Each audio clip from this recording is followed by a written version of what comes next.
that history's ever created. I'm not committed to nonviolence in any way. Man or woman who hates communism the most, that is to say, the man or woman who knows the least about communism, is the man or woman who wants to know the least about communism. That is to say, snakes are my enemies. They come to bite me, and I don't even want to know what they look like. We're going to see about stopping, regardless of what these people think we should do. Because school is not important, and work is not important. Nothing's more important than stopping fascism, because fascism will stop us all.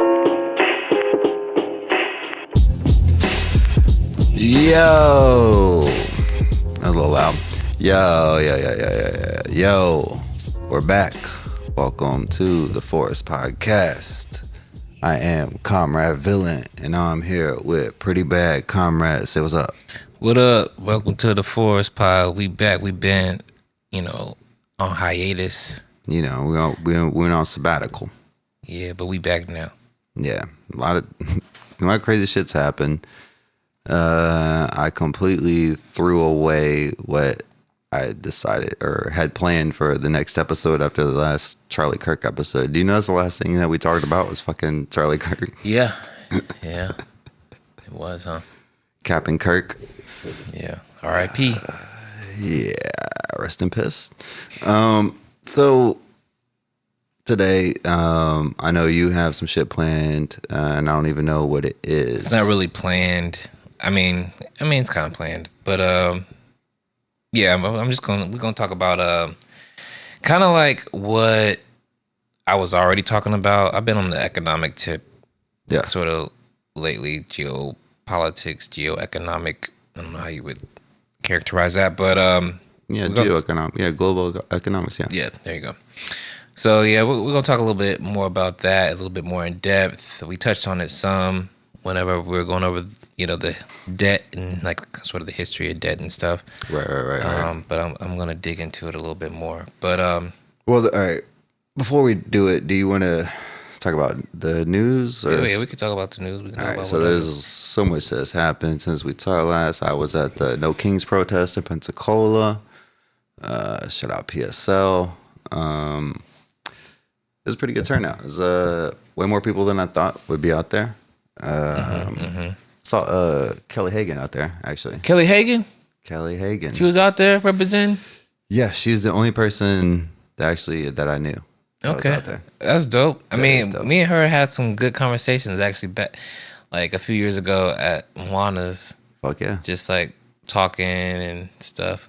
That's really the only time I ever see her. Yeah. Is over at Juana's. Yeah. But again, I think I told you at the class reunion. Somehow, one time I was with somebody. I think it might have been Heather, that girl from Cali.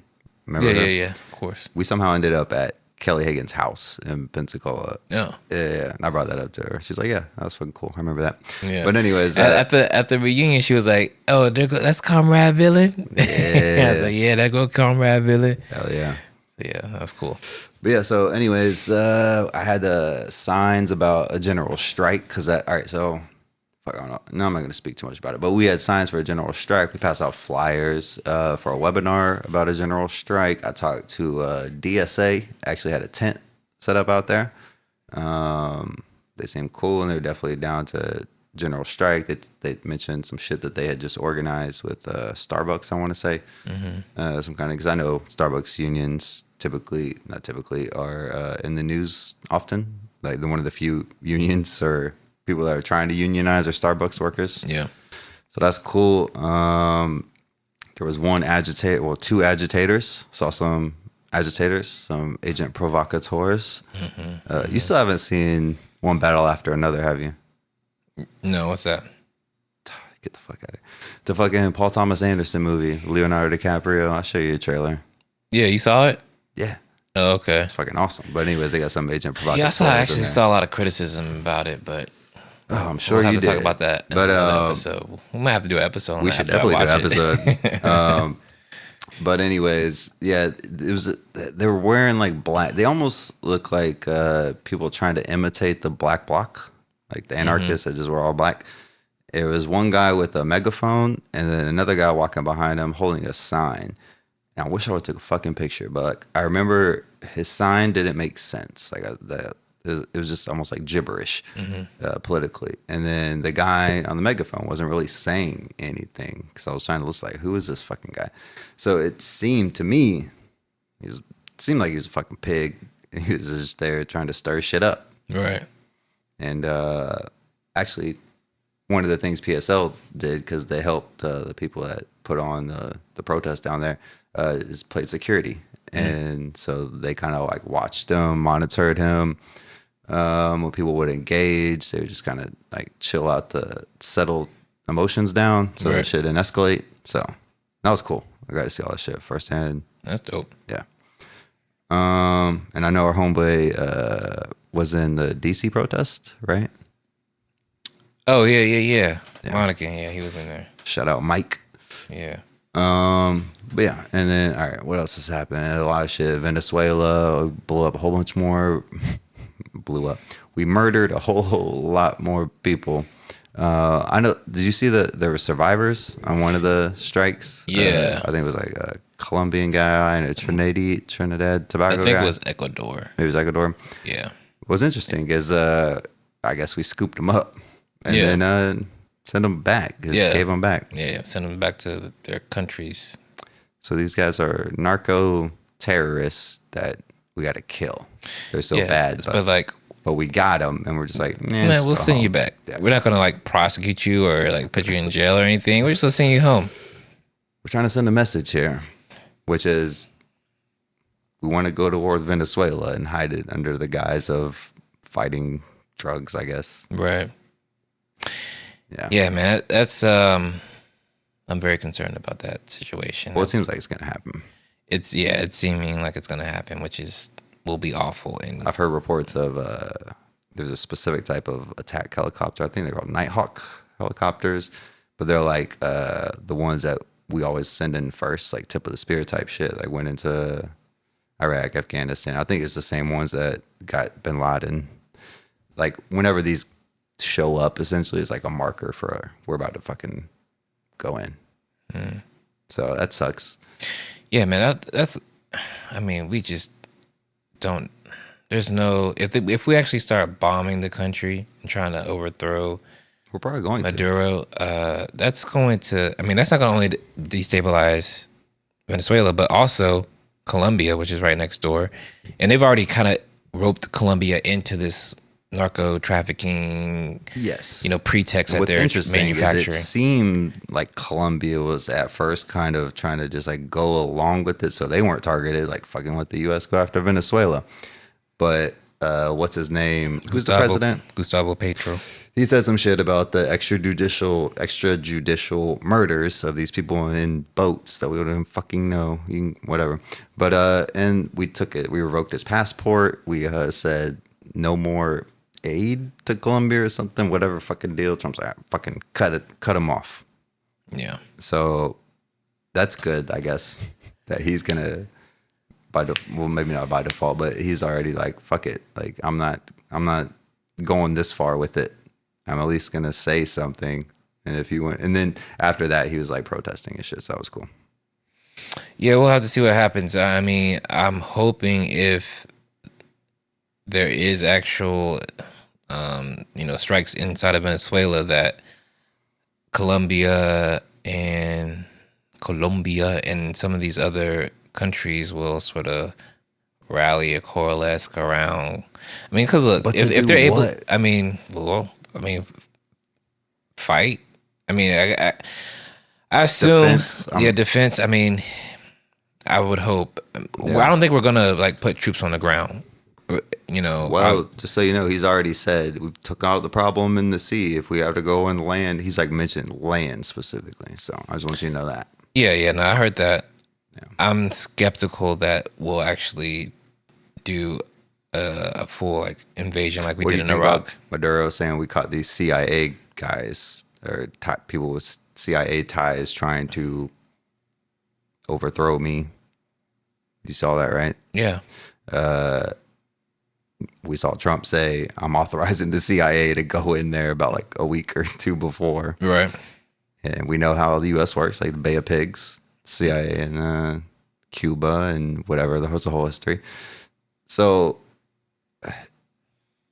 I know that's not boots on the ground to you, but to me, it also Right. feels like what you do right before put boots on. If this doesn't, it doesn't seem like this is gonna work for them.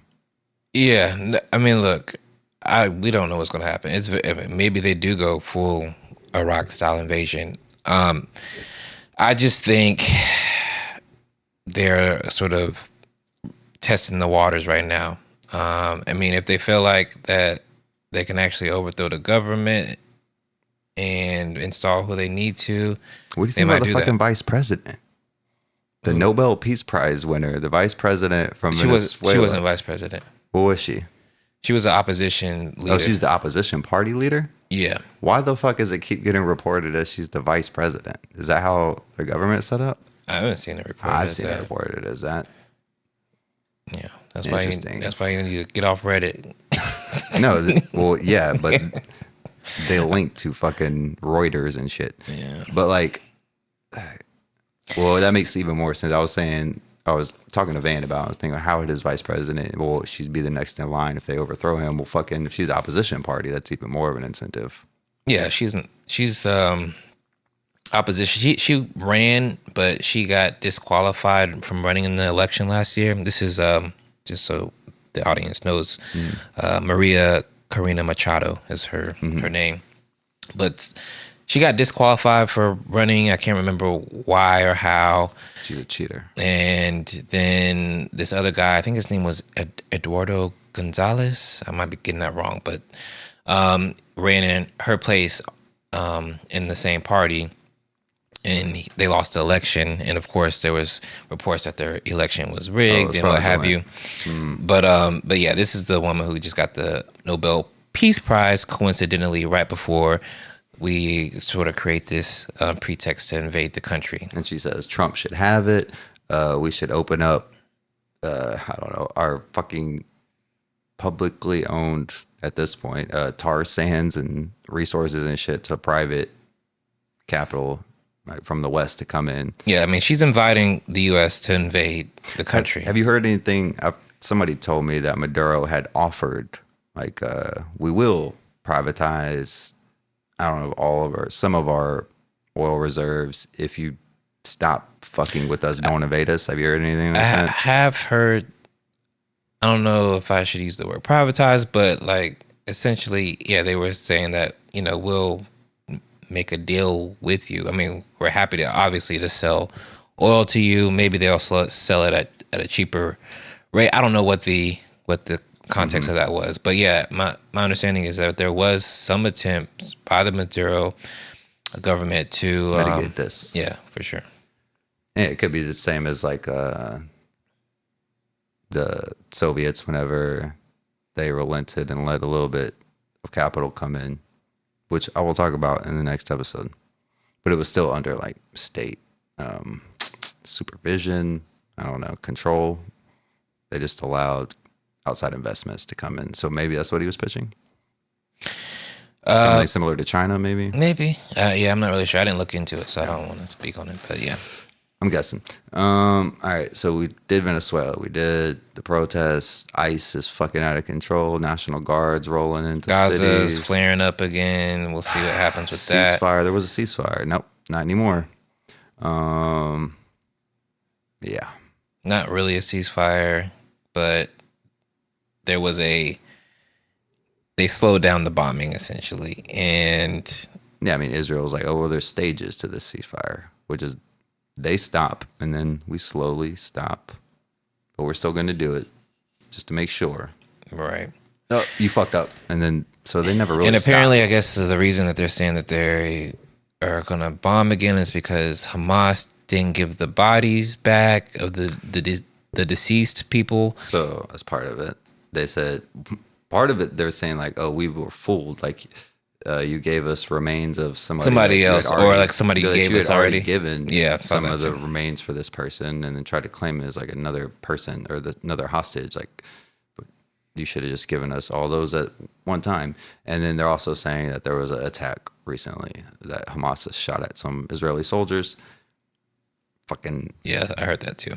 Keep in mind, yeah. 90% of the buildings in Gaza are like completely destroyed. There are thousands of people under the rubble that they're of their own people that they can't even get to or recover. They don't have hardly any resources, no tractors, no nothing to move the rubble. It's like, give us our people back. It's like, bro, you guys destroyed the entire Gaza Strip. So we had your hostages in this building. You blew it to shit.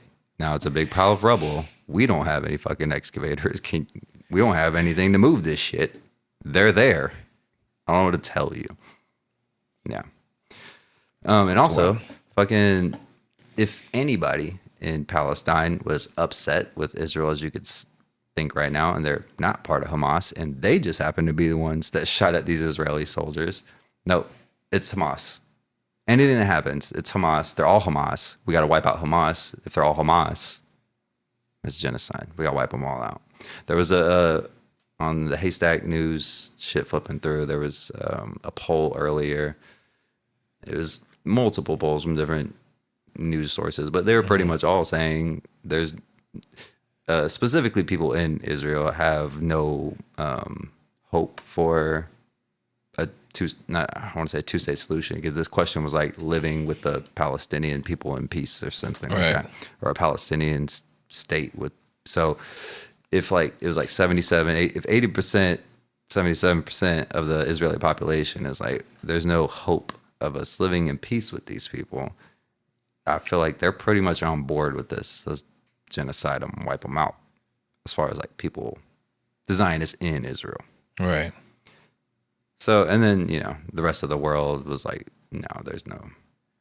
And I don't see, honestly, yeah, me neither, bro. It's got to be one state. It's got to be called Palestine.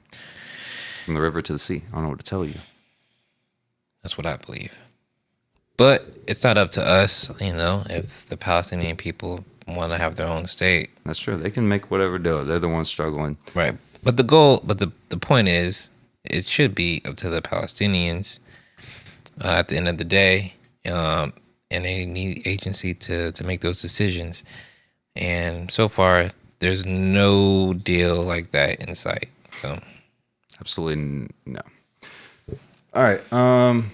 Anything else we should cover? No, those are all the big things. Right. We should. Oh yeah, I wanted to mention the Irish Republic. They elected a leftist president, a woman. It's a woman. Yep. What was her name? Connolly, I think was her last name. Hell yeah.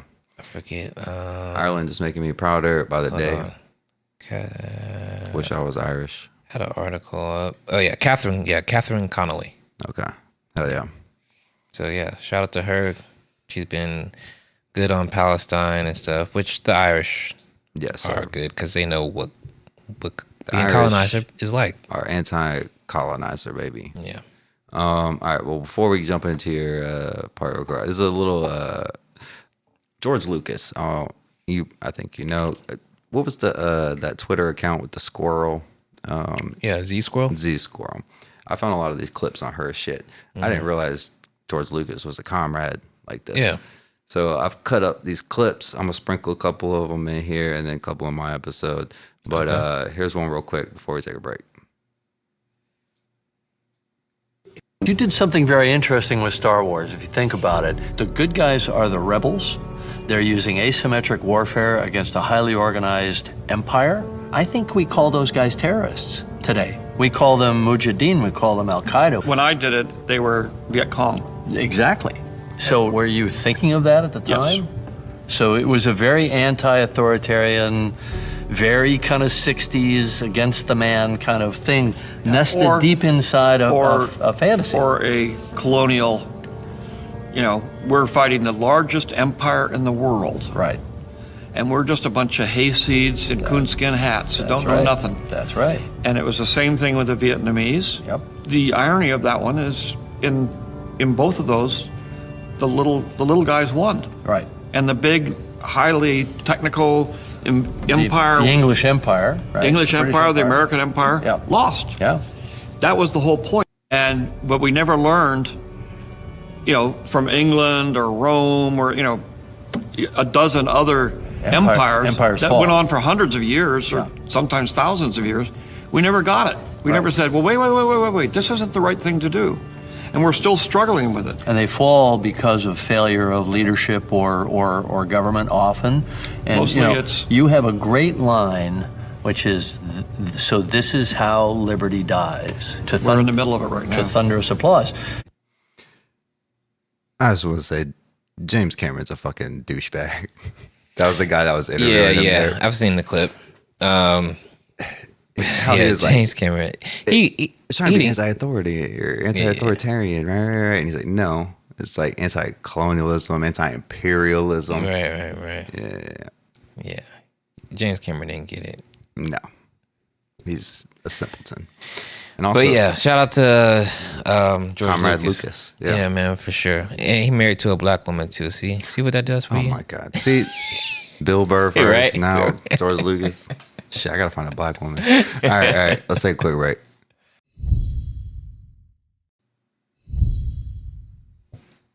All right, welcome back to the Forest Pod. We about to get into some geopolitical, economic.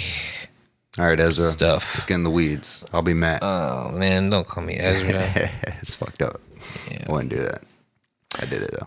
So we're gonna talk a little bit about like the third world debt, I guess you could call it, or just why the third world has had so much problems due to the current economic system, with the dollar being the reserve currency and the petrodollar system. So I'm gonna go through that history a little bit because I don't know, I find it interesting and important. Yep, and it tells us a lot about like what's going on currently with the tariffs and America wanting to reindustrialize and what have you. Gotcha. So we're gonna start after World War II. After the United States came out on top, essentially, even though it didn't do most of the Soviets did most of the fighting, for the record. Thank you, Soviets. But our economy was intact. We didn't have any attacks on our soil. Yeah, except for Hawaii. So we were in pretty good shape in Europe and the Soviet Union and Japan and the other industrial powers and economies were destroyed. Yep. So after World War II, they basically they have to figure out how to reconfigure the global order, if you will. You have Who's in charge? Yeah, more or less. So you have the Bretton Woods Conference. This is when the U.S. established the U.S. dollar as an anchor for global trade. That's when it became the reserve currency, or decided essentially. Yeah, Okay. yeah, more or less. So I don't have it here, but there was a sort of an argument, and I mentioned this in the last episode where I was talking about, not the last episode, but the one where I was talking about the debt, was Keynes advocated for a Bancorp style system where the deficits will be settled in in a neutral currency. What'd you call it? Bancorp? Yeah, Bancorp, Bancor. Okay. Bancorp. Okay. But like trade deficits would be settled in a neutral currency To remove the leverage from. Right. Yeah, got it.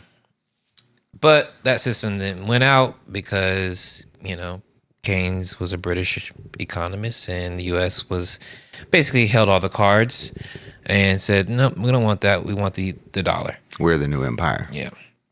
So the U.S. establishes the dollar as the anchor for global trade. Every other major currency was pegged to the dollar. The dollar was pegged to gold at $35 per ounce. The gold standard. Yep.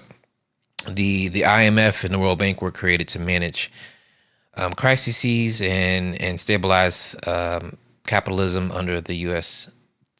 direction. The arrangement gave Washington enormous power. Countries needed dollars to trade. If they ran short, they turned to the IMF, which enforced policy discipline and aligned with U.S. interest. I don't have it here, but I think we're the only country that has a veto power in the IMF, and the IMF is located in Washington D.C. Really? Yeah. So For some reason, my brain put in like Switzerland. nope, it's right here in good old America. That makes sense. Yeah, Let's bring it home. And the United Nations is also in New York. So I didn't know that. in case you guys were wondering who's in charge, we put everything here. Speaking of veto power. No, I do think the World Bank is located in Europe somewhere. Okay. Maybe that's what I was thinking. Let's see. By the late 1960s, the Vietnam War and the Cold War spending pushed U.S. deficits sky high. Foreign governments like France began demanding gold in exchange for dollars. Because remember, gold was pegged to the dollar. So somebody said, "Hey, we want, we got a bunch of these dollars that we've been getting from buying stuff or selling stuff to you rather. We want to trade some of that in for gold." And because you guys are running deficits and we're not, so sure. Gold is valuable everywhere. Right. We want some dollars to kind of for safety. But the U.S. was like, yo, we're running low on gold, bro. So we got to do something about this. We're hitting a stagflation problem. All right. So the reason why is because, again, we were running deficits. The Vietnam War had been going on for, 10, 15, 20 years, I think, at that point, about 70s, about 15 years, I think. Damn, it really lasted that long? I never thought about it. Yeah, I mean, I think technically, the invasion started in the early 1960s. I think the war ended like in 1975. Might be a little off on that, but somewhere in that. Somewhere in that. Yeah, that sounds right. So foreign governments like France began demanding gold in exchange for dollars. And gold reserves plunged, the system cracked. In 1971, Nixon ended the dollar gold convertibility. No more good as gold. The dollar became fiat. Fuck a gold standard. Fiat currency. Yep. Libertarians' worst nightmare. Right. They hate this shit. Backed by the U.S. So it was just backed by good old American muscle. And it's not backed by metal. From that point forward, the empire would be maintained not by gold, but by credit. Military might. Oh, yeah, credit. And military might. Just 2 years later, we had the Yom Kippur War in 1973. That triggered the first oil shock. Was that with Egypt? I think. Israel and Egypt? I'll look it up. Okay. Yeah. I think it was Egypt and other powers. So I think maybe Syria may have been involved. Okay. Yeah. You can tell me. Yeah. But that was 1973. That triggered an oil shock. Arab producers cut supply in retaliation for U.S. and the European support for Israel. Prices quadrupled. Yes, that makes sense because it was like that's part of like the Iran thing, right? I know we blamed, at least Jimmy Carter got blamed for high gas prices. That was later. Was it? Yeah. I'm going to cover that a little bit too. In 1974, the U.S. struck a deal with Saudi Arabia. Oil would be sold in only U.S. dollars. In exchange, the U.S. guaranteed arms, protection, and access to Wall Street for Saudi wealth.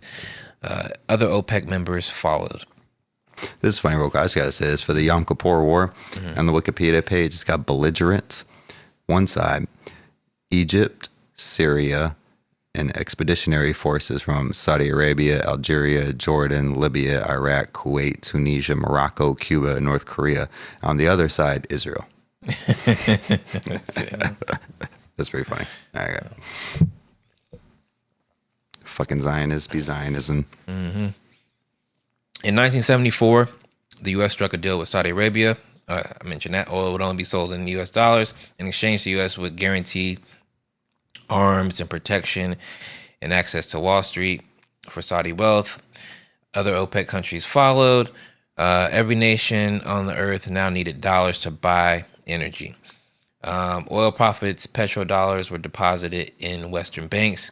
Those banks recycled the money as loans to developing countries. It was a perfect system of control. Dollars would go out, oil in, debt was owed, interest was returned to the United States. The dollar was no longer backed by gold, it was backed by oil and obedience. In the 70s, America faced stagflation, low growth, high prices, a falling dollar.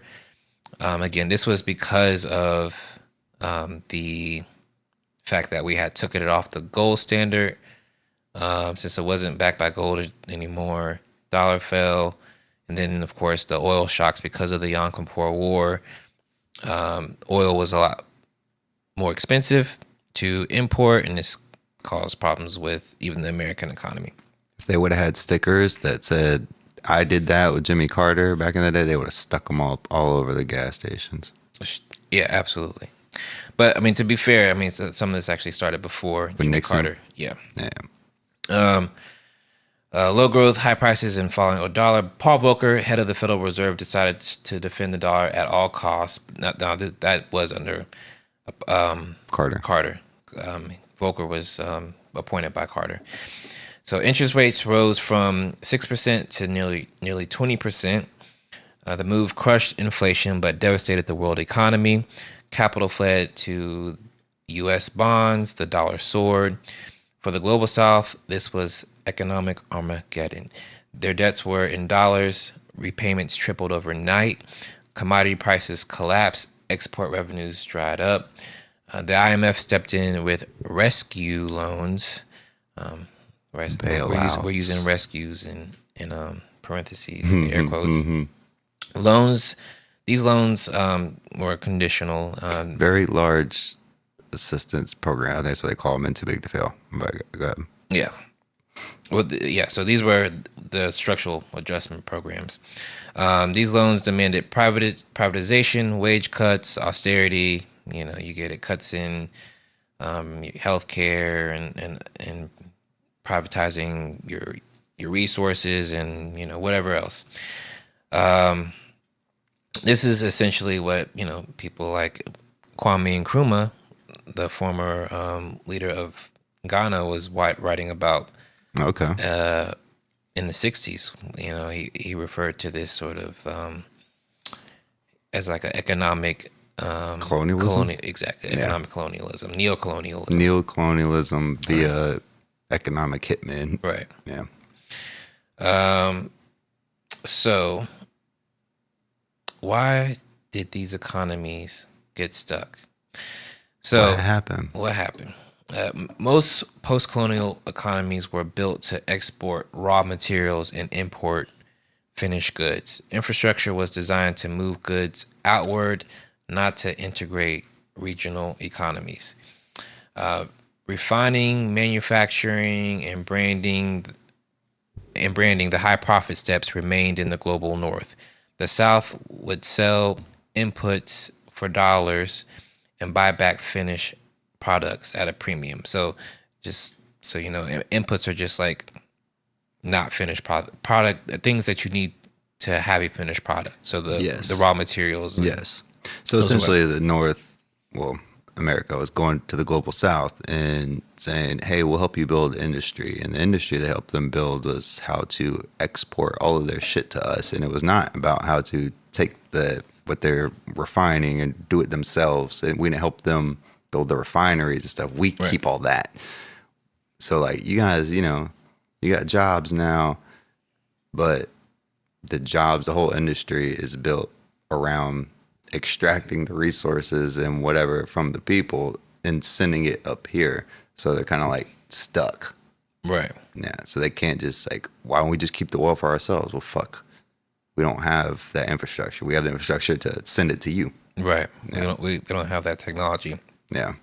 And mind you, I mean, this was a sort of a vestige of the colonial period anyway. Like many of these countries were newly independent, right? And they were already had some of these industries set up for extraction to the colonies, to the global north. But when they gained independence, that relationship really didn't change, right? So they didn't have the money to develop their own industries. They relied on exporting these materials in order to get dollars, because they needed dollars to buy oil. Everything is priced in dollars, right? So This is the problem. This is the trap Gotcha. they get stuck in. And just to kind of give an example here, we're going to talk about Nigeria. You basically just mentioned this dynamic. So Nigeria exports roughly 2 million barrels of crude oil a day, yet imports almost all its gasoline because its refineries are broken. Each time oil prices rise, government revenue grows, but so do import bills. Right. The Naira falls. That's the name of their currency. The Naira falls, debt climbs, and the economy stays stuck as a raw exporter. So the structural reality is the same, basically. So they're selling oil, but just because the price of oil goes up doesn't mean they're going to make more money, because they're also importing oil, which means the price of the imported oil goes up. So it's like almost like a default or whatever. Yeah, and also, they're selling the oil very cheaply. The raw unrefined oil. Yeah, the raw. The value added is after it's refined. That's where the profit is at, and refining it. That's why some European countries have a value added tax, right? The VAT, because like every time there's value added along the manufacturing process or whatever, right? That's where the profit is. Right. Exactly. So tax that shit. Right. So yeah, this is basically the relationship that exists with many of the global South countries. Ghana earns from cocoa, but chocolate profits go to places like Europe, right? So Ghana exports this cocoa. Europe actually makes the finished product. Sells it for a higher price. Yeah. Argentina earns from soil, but has to import all of its machinery.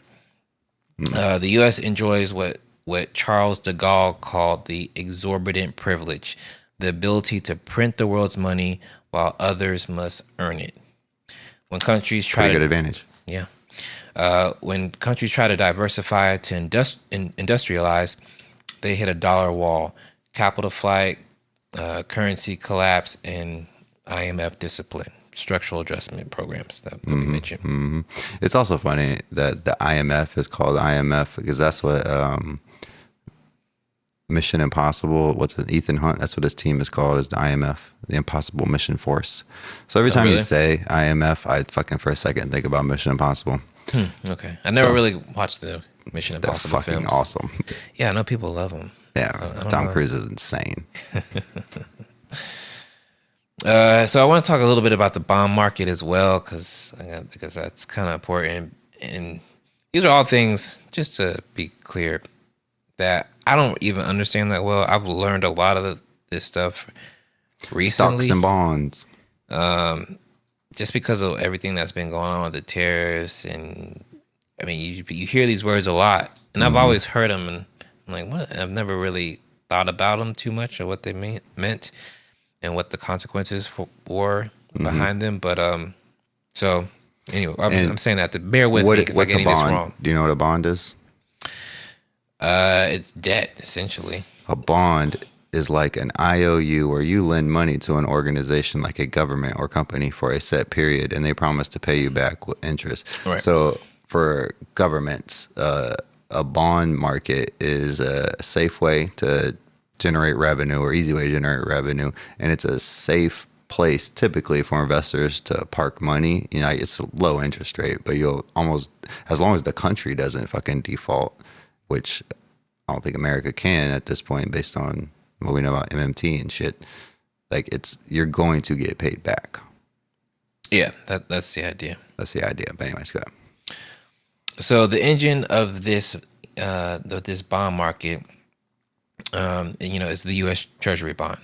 The U.S. runs trade deficits, right?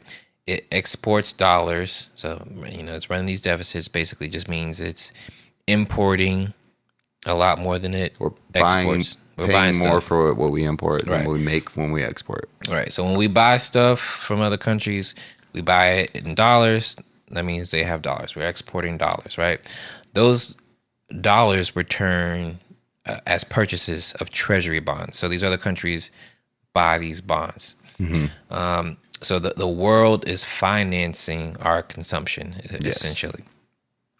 So when people talk about the debt, this is also what they mean. Whenever we create money to fund a deficit, we also are creating bonds. We're selling these bonds to other countries, right? Which is an IOU. That will definitely pay you back. That we're going to pay you back. And we pay interest on it.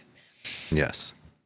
All right. So the demand for the bonds keeps the dollars strong, right? This is why we can print money, create money, and it doesn't devalue our currency. It's because our currency is the reserve currency and there's a demand for it. Yes, because essentially everyone is betting on the U.S. not failing. And like, do you remember in that Zeitgeist documentary way back in the day, he explained how fractional reserve banking works?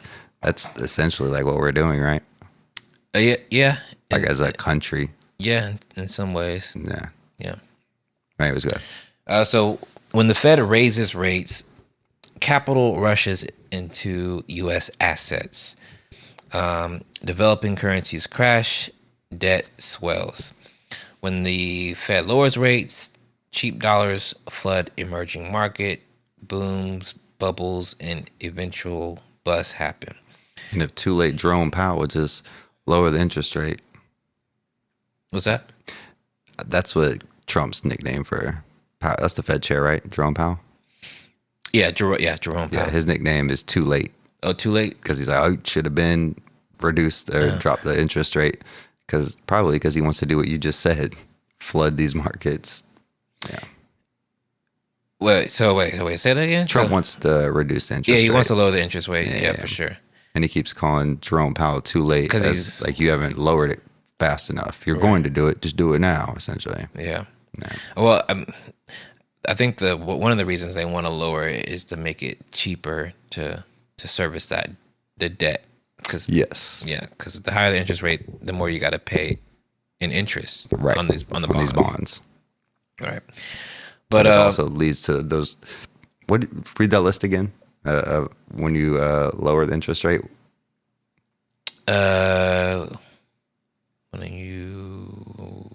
see. The U.S. runs trade deficits, exports dollars. Those dollars return as purchased in treasury bonds. If you lower it, it like floods the market. Wait. Yeah. See, I lost my spot. So when the Fed lowers rates, cheap dollars flood emerging markets, booms, bubbles, and eventual busts. Gotcha. Right. And just to be clear, so when the Fed raises rates, capital rushes into U.S. assets. So what that means is when the Fed raises rates, people are more likely to buy bonds because the interest rate is higher. So you're getting more money and we're getting more interest. So people, which is the whole point of this, is a bond is have people loan you money. Right. Yeah. So that's the capital influx. Yeah. Right. So you get, and these are foreign investors, all investors from all over the world want the bonds because they're going to get paid more interest on it. Right. Right. So anyway, these are dynamics. I didn't understand any of this until a few months ago when I started trying to understand this. Yeah. So guys, and it's also why whenever like they raise or lower, it's like a fraction of a percent. Like they'll lower it by like 0.25% or something, because it's all of this, not all of the system, a lot of the system is riding on this. Right. Anyway, and the reason I wanted to go through this is like, anybody can learn this. Like I don't have an economics degree or anything like that. I didn't finish college. You can spend a little time just to understand. Now, whenever I see Yahoo Finance and they start talking about bonds and stuff, I can kind of follow it. You want Jim Cramer now? Yeah, right. I know what they're talking about a little bit, but this is how the global economy works, and I think it's important to understand at least some of this.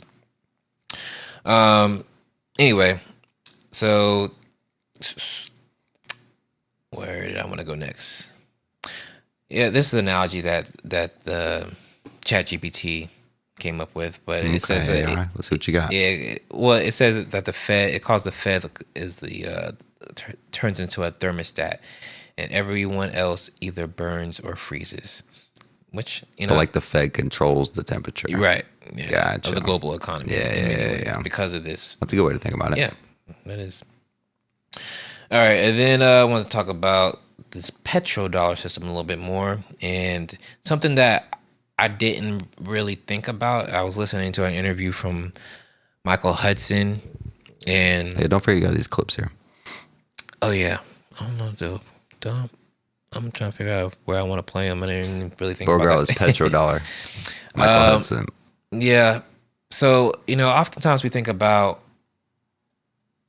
the, oil production, obviously bad for the earth, greenhouse gases, blah, blah, blah. Whatever, man. Watch Landman. You'll get it.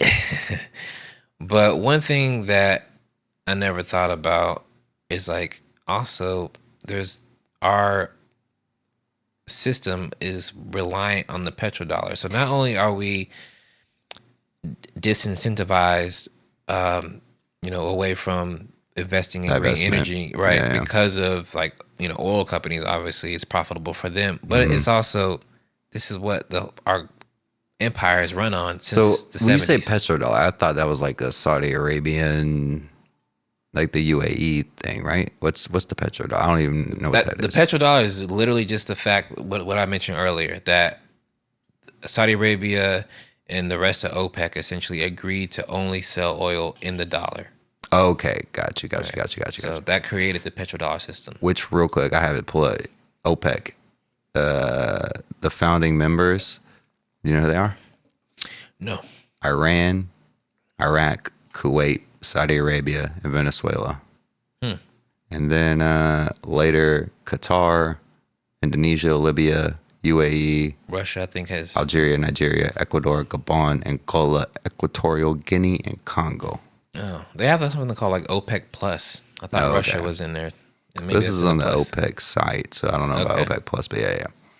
But yeah, so I don't know. I just thought it was interesting that Iran and Iraq and Kuwait and Saudi Arabia, which they don't get along very well, they're like, we are to get on the same page with this fucking oil shit. And also Venezuela's in there.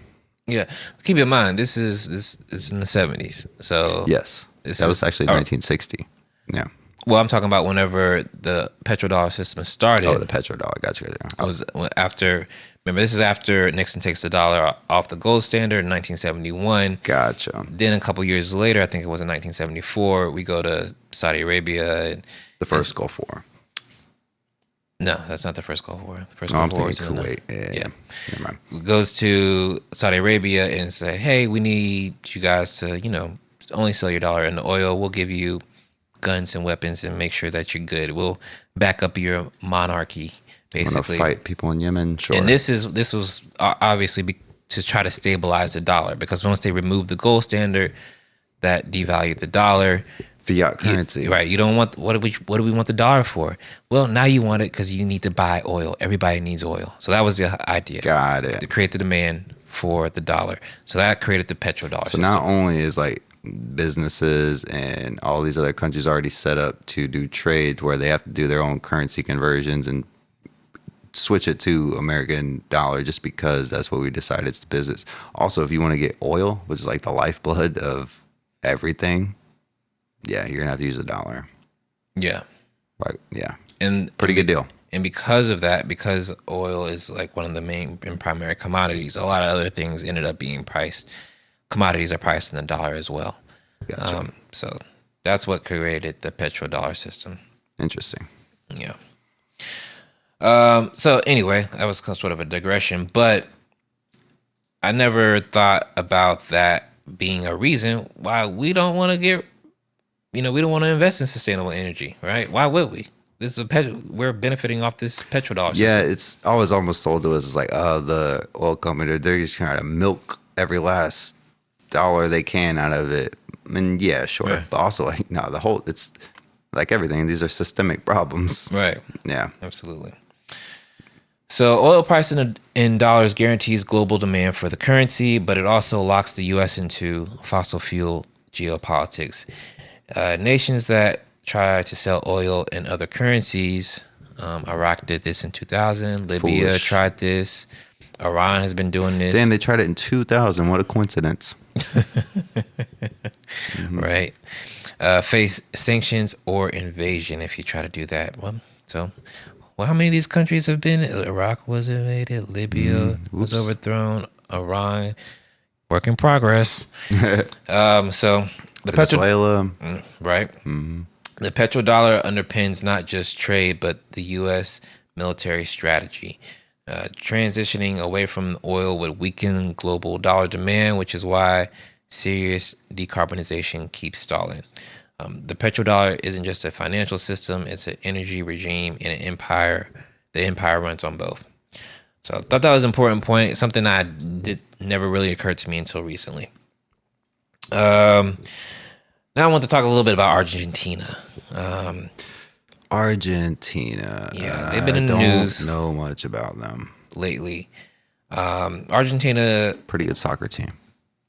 yeah, shout out to Messi. Yeah. He's in Florida now. Yeah. All right, so Argentina's history here, and I'm just going to start around the 40s here. Juan Perón was the president in 1946 and 1955. He industrialized using export surpluses, expanded labor rights, but he was overthrown in a U.S.-aligned coup for being too nationalist. Oof, had to send the CIA. There was dictatorships in Argentina from 1976 to roughly 1983. At least it wasn't communism, right? Well, that's why they were there. Make sure it wasn't communism. Neoliberal reforms, heavy borrowing, repression. This was during the dictatorships. This set the stage for the 2001 debt collapse. $100 billion debt default in 2001 Argentina. Couple years later, this is what's referred to as the Kirchner era. The Kirchner area? Kirchner. These were a family that was elected in 2003. They rejected the IMF austerity, restructured their debt, and nationalized pensions. The economy grew at near 8%, and they cut poverty in half. However, inflation did continue. Energy imports were priced in dollars. Capital flight by the elites, and apparently, Argentina has just a few families that basically run the country, like oligarch families. Well, actually, funny enough, I have a clip here that kind of explains why Argentina didn't work out. Listen to this real quick. Okay. With the communists in charge, look, you just go back 1,000 years. I mean, it's been done many times, 1,000 years. It's never worked once, so it's not going to work now either. So there you go. That's what happened, man. Wait. Hold on. What was that clip? I think you know exactly what that fucking clip was. What he said is something about communism? Was that the communism clip? Yeah. All right, fuck it, I'll run it back. Okay. With the communists in charge, look, you just go back 1,000 years. I mean, it's been done many times, 1,000 years. It's never worked once, so it's not going to work now either. So there you have it. That's why Argentina failed. Because of communism. Yeah, it's never worked once in 1,000 years. So checkmate. Gotcha. Fair enough. All right. But yeah, so apparently Argentina has a handful of very wealthy oligarch families that basically hold the economy hostage, is my understanding. But anyway, there was a capital flight during the Kirchner area. Again, the Kirchners, just to be there was the wife and the husband who both ran for president. What? Yeah. Okay. But they were leftists, so they Not at the same time, right? no. Okay, I think the husband ran first, and then the wife ended up running after him. Hell yeah. And then, they did a lot of good things. Cut poverty in half, and did some other things, but they couldn't get the inflation under control. And some of this is because of this petrodollar system. Right. Hedge fund lawsuits and U.S. pressure kept dollar access tight. That was a note I had here. Okay. In 2015, a gentleman by the name of Macri was elected. He campaigned on normalizing Argentina. He took a $57 billion IMF loan, the largest in history. In deregulated finance, capital fled, inflation soared again. In 2023, the 20 billion deal in soy exports happened. So, the U.S. investors raised over 20 billion in short-term debt and infrastructure projects. Funds stabilized reserves in 2023. Yeah, apparently. Okay. Funds stabilized reserves, but deepened dependency. Most of the money went to defend the peso, not to build industry. At the same time, Argentina ramped up soil exports to China, displacing U.S. farmers in global markets, worsening tensions with Washington. Oops. Right. No,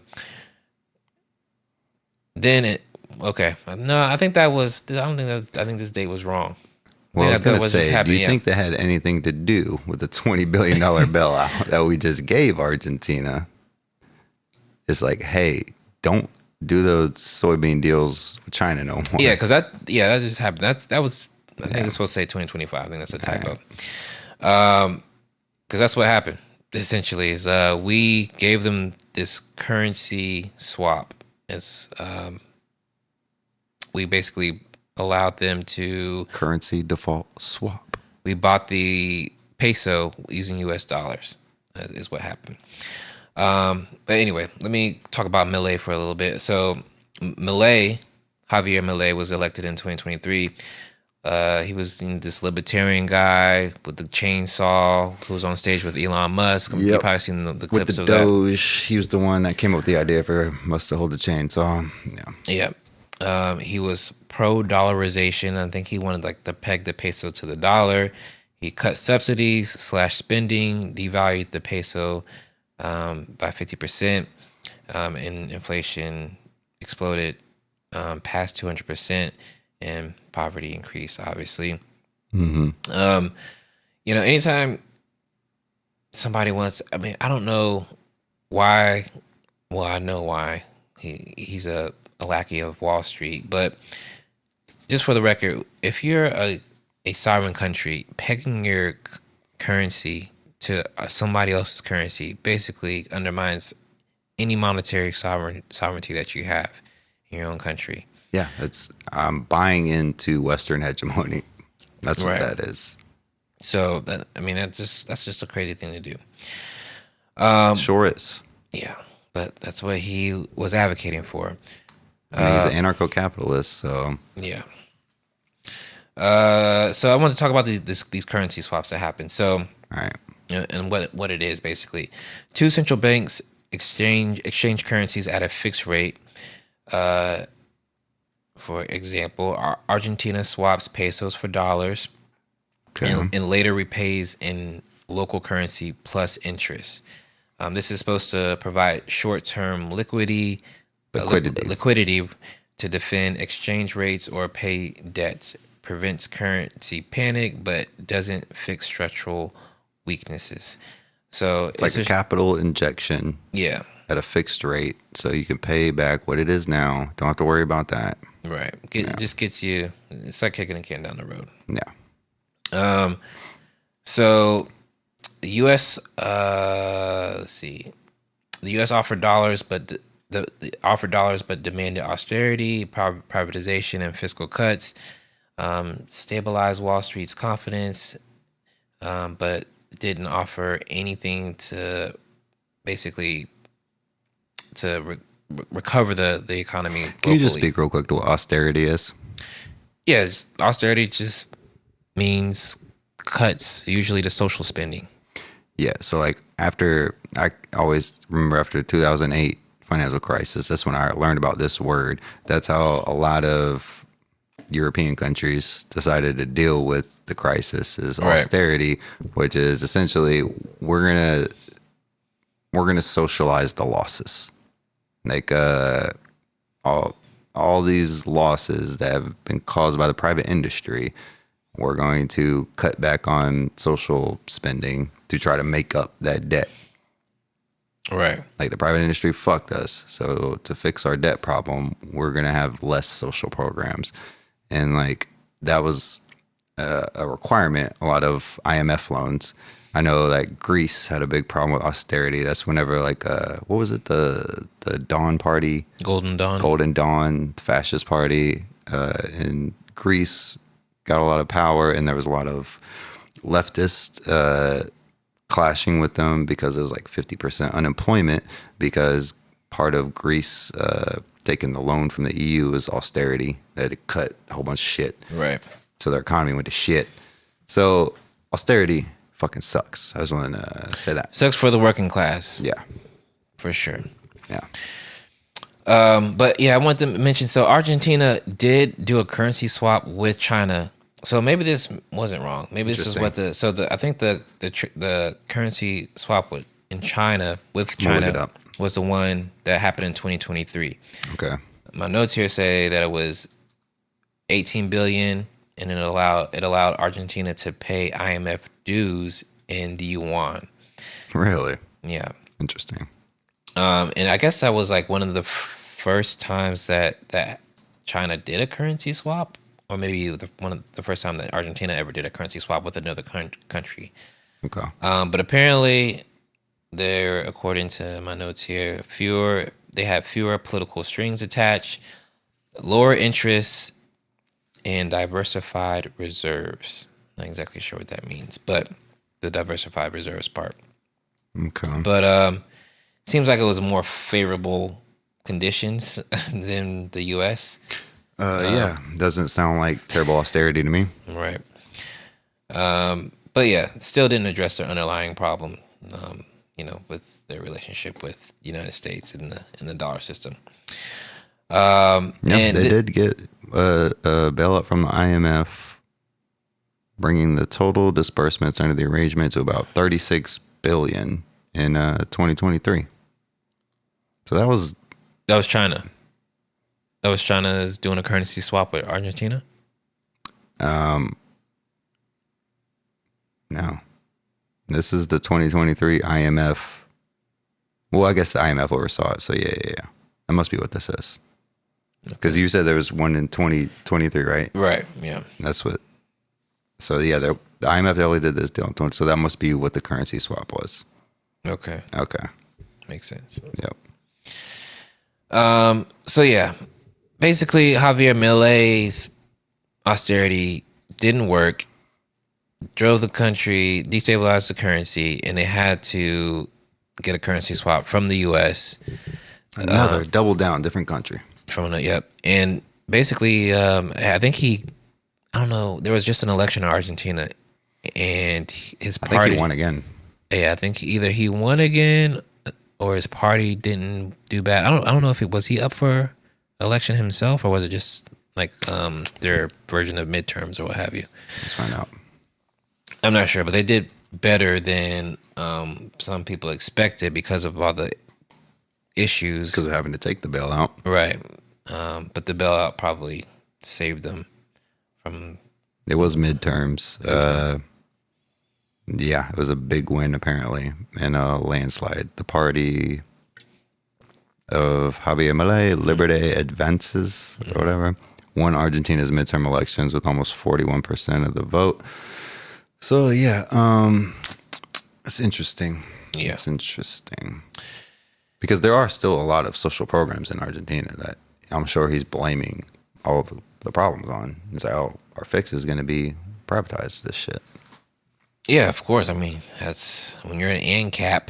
Give me that chainsaw. That's all you can do is cut. Cut. Be like Kansas. All right. And then also I want to touch on what's been going on in Venezuela a little bit. So just to give us some background. But yeah, just real quick. Those elections in Argentina were definitely free and fair. Any elections in Venezuela, crooked and corrupt. All right, go ahead. For sure. And we didn't intervene at all We did not. CIA does not go into countries. No, we never do that. Regardless of what our president says. So before Chavez, Venezuela was rich in oil, but had heavy inequality. Foreign corporations and domestic elites captured most of the country's profits, and most of it was oil profits. It's been Venezuela's been a petro state for 100 years. And that's also when Western propaganda blames Venezuela's problems on, is like, oh, they pin too much to the oil. Like, they pin their whole economy on oil, and then that's why it's falling apart now. Right. I just want to point that out there. Yeah, and that's what we want them to, like, that's the point. Like, we want them to only be an oil petro state. Yes. At the same time, we're saying your state's failing because you're an oil petro state. Right, exactly. But if you're selling that oil to us, all of a sudden, you might be free and fair elections. Right. So in 1999, basically there was ever since Venezuela had its independence, it was a petro state. It's always been a petro state. They sold oil to fund anything in the country. There was a period, there was a guy named, his last name was like Jimenez. He was sort of a authoritarian, but he did. After Chavez? No, this was like in the 50s. Okay. He did modernize the country. Like, he did use some of the oil wealth to like invest in infrastructure and what have you. Oh yeah. But apparently he was like overthrown in a military coup, and then like these more economically liberal people came into power. Economic hitmen came in, had a talk with them. No, just economically liberal people. Just like there was a new party who came in, and they were like more on the. This is around the 70s, I guess, and they were liberalizing the economy up. But isn't that what economic hitmen do? Economic hitmen just go and be like, "Yo, I need you to open up your shit. Let Nestle come in here." Yeah, or else we'll overthrow you. Yeah. Yeah. Right. But that's like from other countries, though. I mean, these were people in his own country that overthrew him and then just opened the country up. Okay. That term is referred, like, there's a guy who wrote a book called The Economic Hitman who worked for the U.S. State Department, who would go to countries and be like, this is what you guys need to do. But if you don't do it, they call them jackals. Yes. If you don't do it, we'll, have to bring our military here. Nice country. Yeah. Shame something happened to it. Yeah.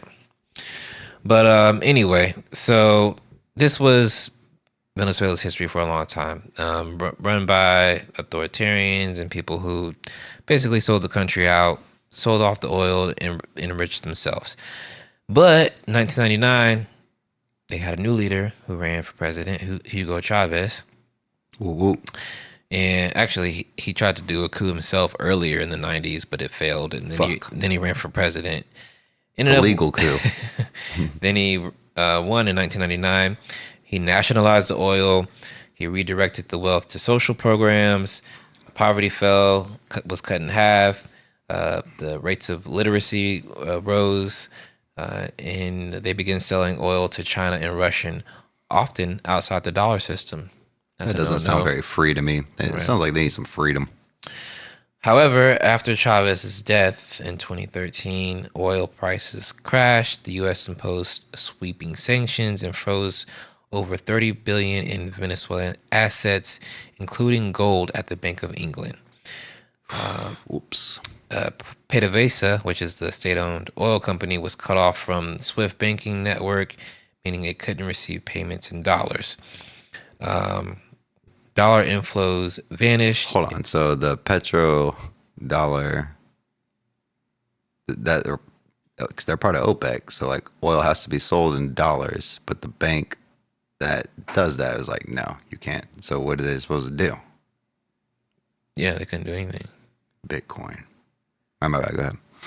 That's fucked. Goddamn sanctions. Yeah. So dollar inflows vanish, imports collapse. Food, medicine, and spare parts were, hard to get. The central bank lost foreign reserves, couldn't defend the bolivar, which is the Venezuelan currency. Yep. The government financed spending with domestic money creation, and inflation spiraled. By 2018, hyperinflation topped. Does that say 1,000,000%? That's crazy. 1,000,000%. Okay. It's like wheelbarrows. That's like the Zimbabwe shit or whatever. You might have to check that. That seems crazy. All right. I'll check it right now. But the point is, you know, one of the common tropes about Venezuela is, oh, it's a socialist country and this is why they're not doing well. First of all, Venezuela's been having trouble with their economy for decades.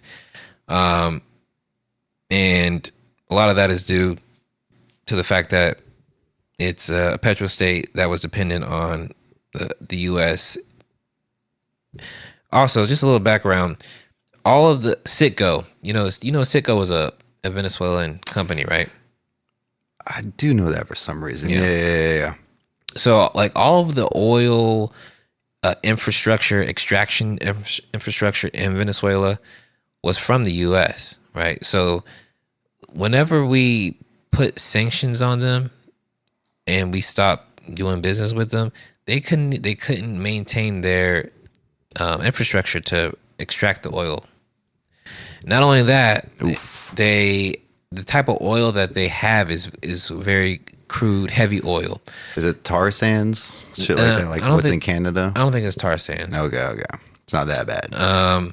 But it has to be refined. So in order to refine it, you need chemicals and other stuff you have to import stuff to refine it with. Yes. But they couldn't get that. They're cut off from the world. Yeah, can't do that. Yeah. So their oil production literally dropped by like 99%. 99%. Like they couldn't get anything. And this is how they fund their government. This is how they fund schools, those healthcare stupid clinics. Socialists that should have put their whole economy around oil. That's so fucking crazy and disingenuous. But yeah, like that's how it got so bad. And yes, you're right. So 2018, the IMF projected check this out. IMF projected Venezuela's annual inflation rate to hit 1,000,000% in 2018. The Venezuelan National Assembly, which was opposition controlled at the time, thanks ChatGPT pointing that out, they reported 1.6 million%. But the Venezuelan Central Bank later released data only showing 130,000%. That's a fucking huge difference. Yeah. So if you believe the IMF, these fucking idiots got 1,000,000% inflation. If you believe Venezuela, like it was a lot. It was like 130,000, but they went a fucking million. So yeah, there you go. It was bad, whatever it was. It was bad, but 1,000,000%. Come on, bro. That just sounds like propaganda. It just sounds like we're just gonna say fake. 1,000,000. That sounds like fucking Dr. Evil. I want $1 billion, $1 billion. Right. Like, fuck out of here. It's like we're just gonna say a big number. But anyway, so that's some Venezuelan history there. And the reason I wanted to talk about this is obviously these countries have been in the news recently. Very relevant, yeah. And I think it's important to understand why these countries have had the problems that they have. It's because of this petrodollar system. It's because the U.S. Runs the global economy and basically can set the terms and conditions for any country's economy based on the system that they created. Wait, so it's not because Maduro's running a narco-terrorist state? No, that's not it. Fuck. It's not it at all. Oof. I was misinformed. You're close. But yeah, so it's important to understand these dynamics. And just, to be fair, doesn't mean that these countries do everything right and that there's never any mismanagement or corruption or anything like that. And I will address that in my episode, by the way. These governments are just like any other government. Like, look at our government. Look at the shit we do. We're currently in a shutdown and people can't feed themselves. All right. SNAP benefits are not going to be paid out for the whole month of November. Right. So, hey, real quick, my brother Van, he has a little, like big brother, big sister shit. He has a little brother. This little kid is 10 years old. He told him that, I don't know, I'm kind of worried about how I'm going to eat next month because my mom was talking about we're not going to get SNAP benefits. This kid's fucking 10 years old, bro. He's got to worry about this shit now. Yeah. It's real life. It's a real thing, man. It's a real problem. Yeah. People forget that this affects real people. Maybe somebody should come overthrow us. Yeah. It's again, if you're looking at the propaganda reverse. Right. And you're like, capitalism is bad. Right. Then this would definitely be on. Oh, this is what you get with capitalism. This is what you get with capitalism. But whenever it's the other way, and communism, this is what you get. You get fucking famines and fucking you can't work where you want to work type shit. Right. But like and again, I'm gonna point this out, and this because Brian Becker pointed it out in that little article, is every misstep, weakness, every flaw of the USSR or any Soviet bloc country is looked at as like, aha, proof your shit doesn't work, right. while ignoring the fact that I have an empire of the world's strongest economies trying to constantly make your shit not work. Right. It's like Republicans saying government doesn't work while they're constantly fucking not wanting to be not governed. Right. Yeah. So absolutely. Yeah. So I mean, again, I think it's just important to understand this. The petrodollar system, it's got to go. It's got to go, man. It's just whack. It's hella whack. Something else I wanted to mention is, and what I was reading here, they said that the commodity prices had crashed in like 2013, 2014, which of course, on top of the sanctions, made it very difficult because Venezuela couldn't get as much money for their oil, and oil prices collapsed. Right. Those are by commodities. Yeah. Right. Part of the reason for this was, now, I couldn't find any like concrete, like smoking gun, but use your imaginations. Okay, let's hear it. Here. Obama, he upped the oil production during his tenure. You got that clip, by the way? You ready for it? Yeah. I've been ready for this shit. So I named it Class Trader Obama. I was extraordinarily proud of the Paris Accords because, look, I know, I know we're an oil country, and we need American energy, and by the way, American energy production. You wouldn't always know it, but it went up every year I was president, and that whole suddenly America's like the biggest oil producer and the biggest that was me, people. I just want you to so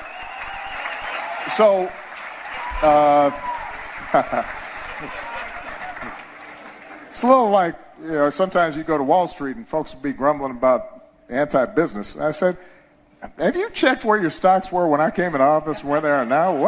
What are you talking? What are you complaining about? Just say thank you, please. Because I want to raise your taxes a couple percent. Just say thank you.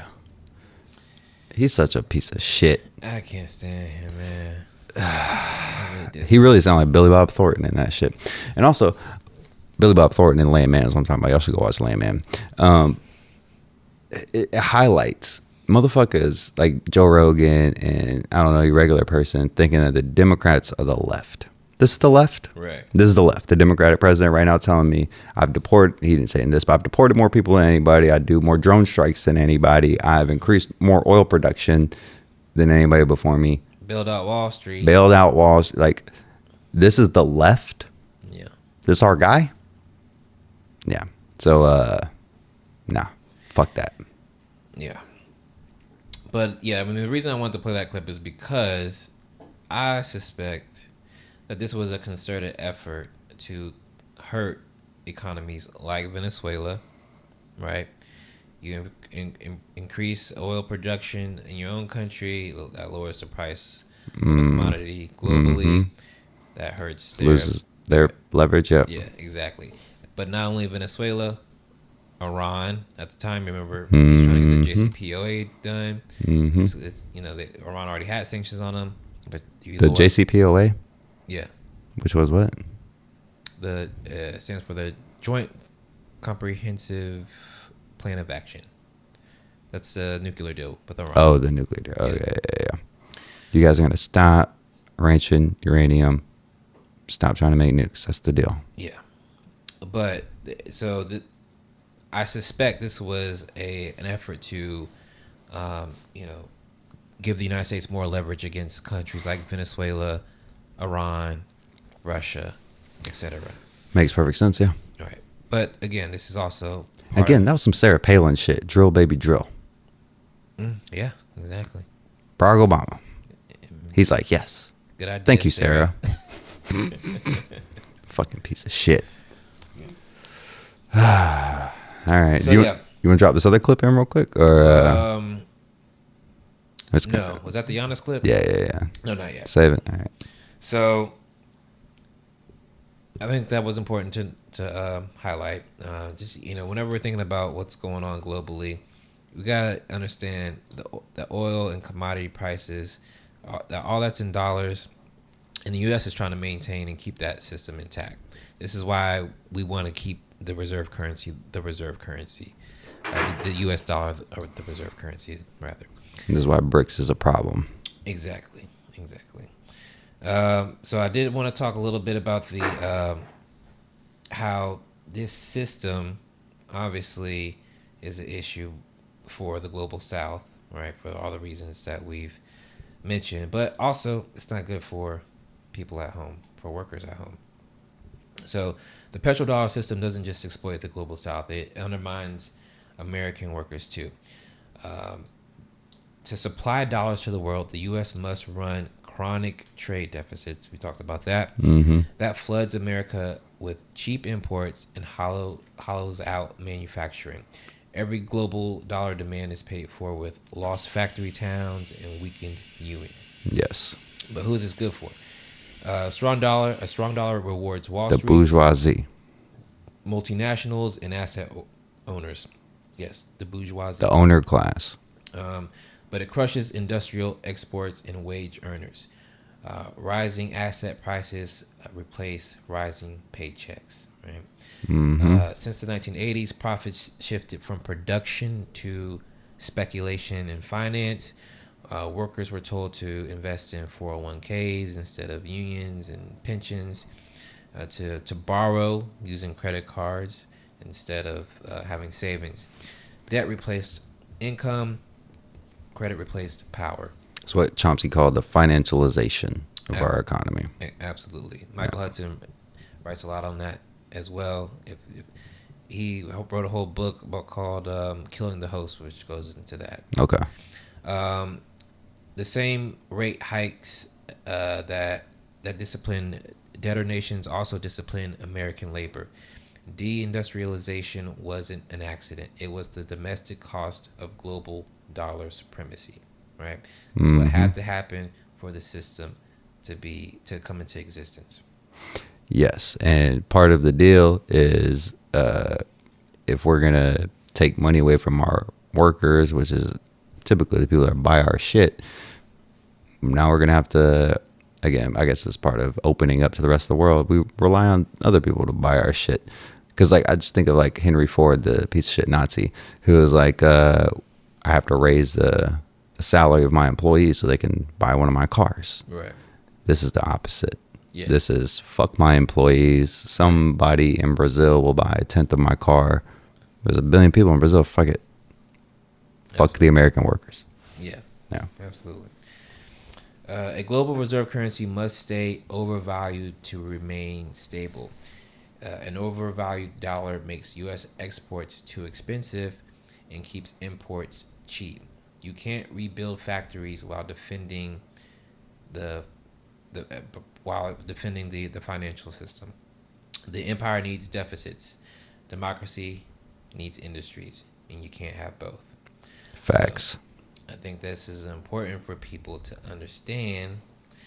And this is what's behind the tariffs, because they're trying. I was just about to say, ideally, tariffs is kind of how you would address this situation. Right. This is what they're trying to do, and they're trying to find a way to rejigger the economy so that we can bring some of these factory and manufacturing jobs back while also maintaining the reserve currency. Right.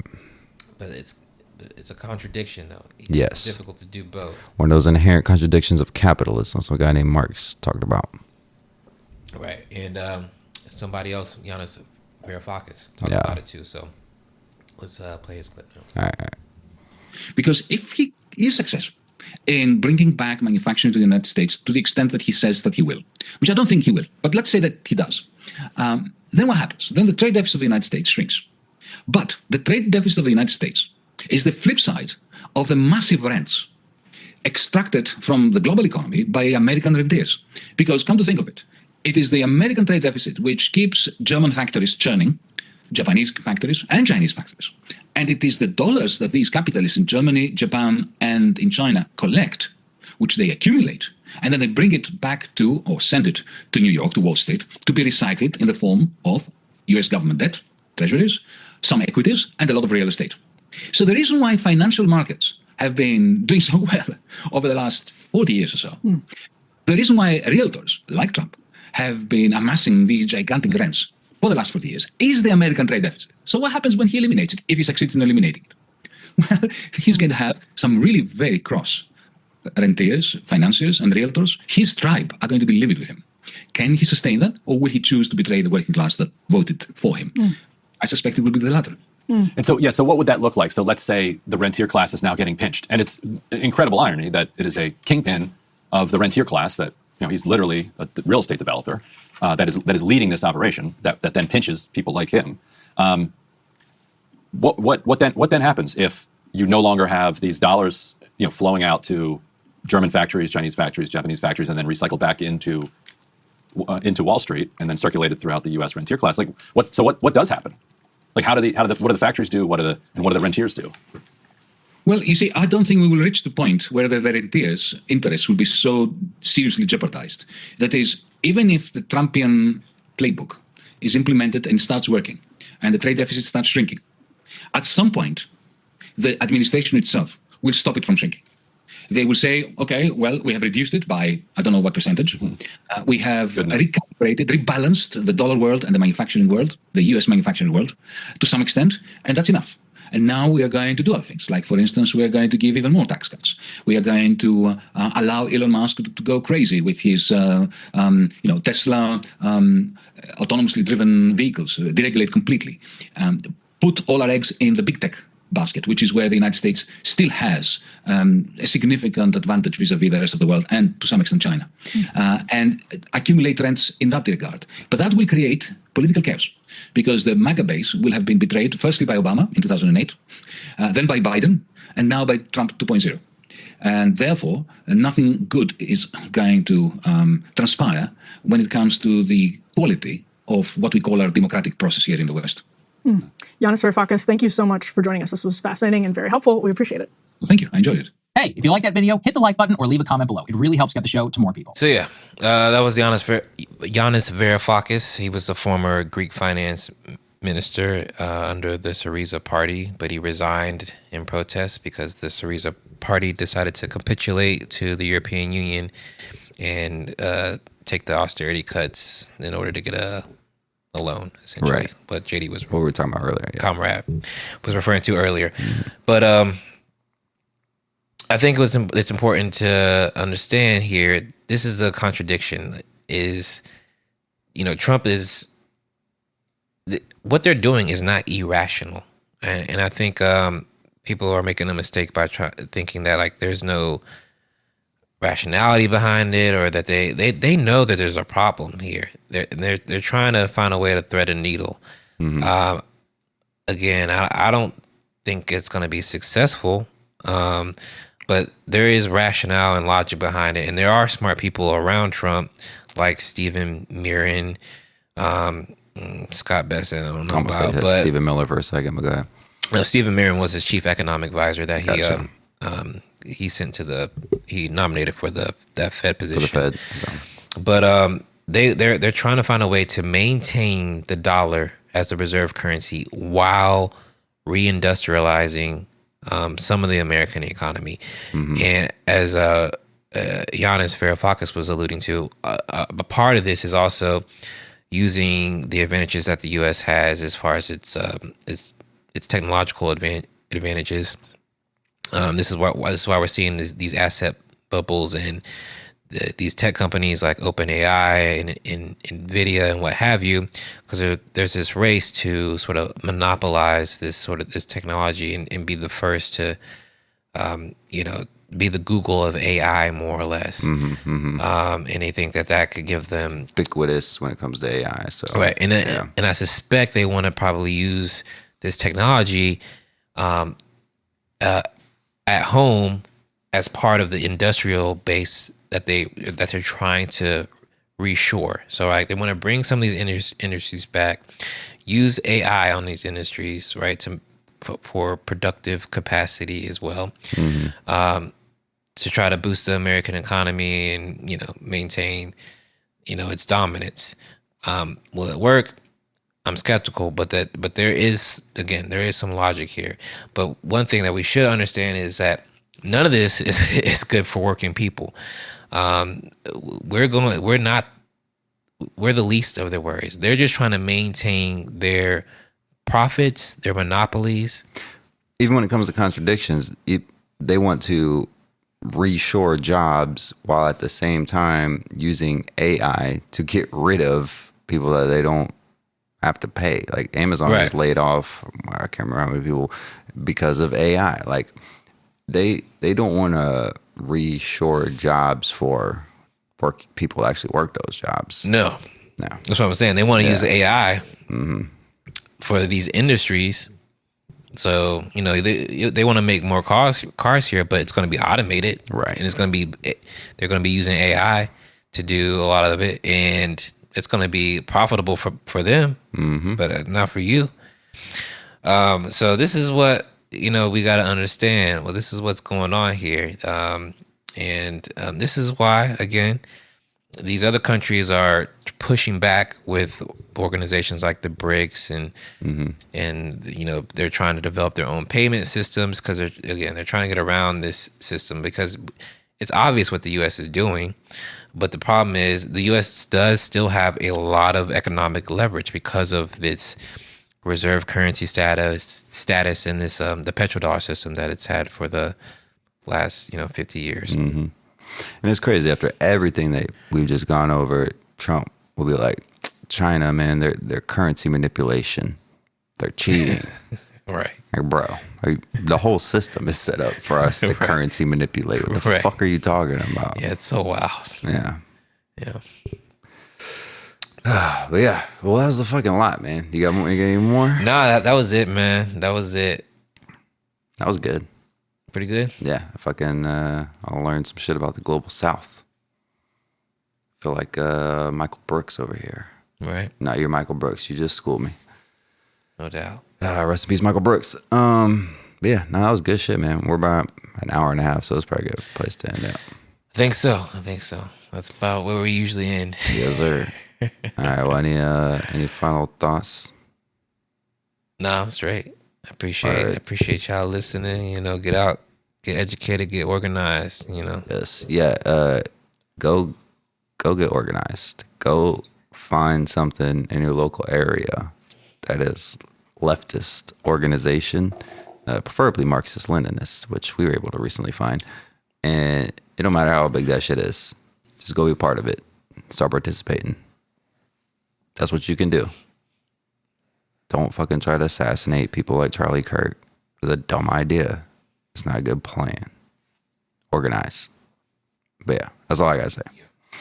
All right, power to the people. Out. There's no way to be committed to nonviolence in the middle of the most violent society that history's ever created. I'm not committed to nonviolence in any way. The Republican Party and the Democratic Party are beholden to the interests of monopoly capitalism in this country. The capitalist European and North American powers have carved out and taken the timber, the flax, the hemp, the cocoa, the rum, the tin, the cotton, the iron, the rubber, the bauxite, the slaves, and the cheap labor. They have taken out of these countries. These countries are not underdeveloped, they're overexploited. The liberals are, at times, allies. At times, they're unreliable allies. So I don't want to just whitewash them. You've got to proceed quite cautiously with liberals. The man or woman who knows the least about communism is the man or woman who wants to know the least about communism. That is to say, snakes are my enemies, They come to bite me, and I don't even want to know what they look like. What's happening here for the last 4 years? Brutality, humiliation, our basic human rights taken away from us. All of this has to continue through talking. So what? We take their office with their uniform on. These last 4 years have meant nothing. We could do that, no. Or we could behave like the army we proclaim to be and lay down our lives for our comrades.